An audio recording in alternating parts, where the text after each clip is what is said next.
મુન્દ્રા તાલુકાના ઝરપરા ગામના પાસલા વિસ્તારમાં અંદાજે 2 કરોડના ખર્ચે ચેકડેમના નિર્માણનું કામ ચાલુ છે।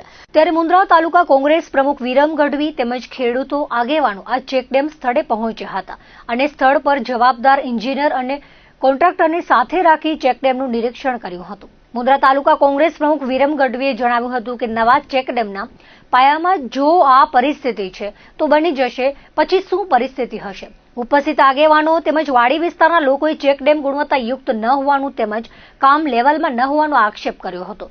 જો આ ચેકડેમનું કામ લેવલમાં અને ગુણવત્તાયુક્ત નહીં થાય તો ગાંધી ચિંધ્યા માર્ગે જવાની ચીમકી ઉચ્ચારી હતી। આ કામ પરના એન્જિનિયર અને કોન્ટ્રાક્ટરે જણાવ્યું હતું કે આ ચેકડેમનું કામ થોડા સમય પહેલા ચાલુ થયું છે અને સરકારી નિયમ મુજબ કામ થઈ રહ્યું છે।